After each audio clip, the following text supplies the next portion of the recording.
কুমিল্লার দেবিদ্বারে ২ বছরে হাফিজুল কোরআন হলেন ৬ শিক্ষার্থী। হাফিজদের সম্মাননা জানিয়ে পাগড়ি প্রদান। কুমিল্লার দেবিদ্বার উপজেলার শাইলচরের স্বনামধন্য দ্বীনী শিক্ষা প্রতিষ্ঠান মাদ্রাসায়ে ওমর ইবনুল খাত্তাব রাদিয়াল্লাহু তাআলা আনহু মাদ্রাসার ৬ষ্ঠ বার্ষিক দস্তারবন্দি মহাসম্মেলনে অত্র প্রতিষ্ঠানের ৬ হাফেজ শিক্ষার্থীকে পাগড়ি প্রদান করা হয়েছে।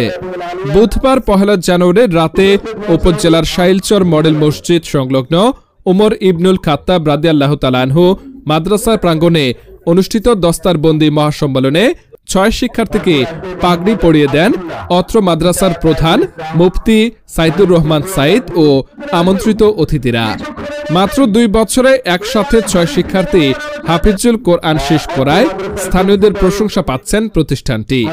পাগড়ি প্রদান অনুষ্ঠানে উপস্থিত ছিলেন প্রখ্যাত মুফাসসিরে কোরআন মাওলানা মুফতি রাফি বিন মনির, দেবিদ্বার উপজেলা মডেল মসজিদের ইমাম মাওলানা আহাদ, হাফেজ সাফি আল হাসান সহ সংশ্লিষ্ট ব্যক্তিবর্গরা। হাফেজে কোরআন হওয়া শিক্ষার্থীরা হলেন মোহাম্মদ রাকিবুল ইসলাম, মাহফুজ আলম, মোহাম্মদ আবদুল্লাহ, মোহাম্মদ হোসাইন, মোহাম্মদ কাউসার, মোহাম্মদ হাবিবুর রহমান।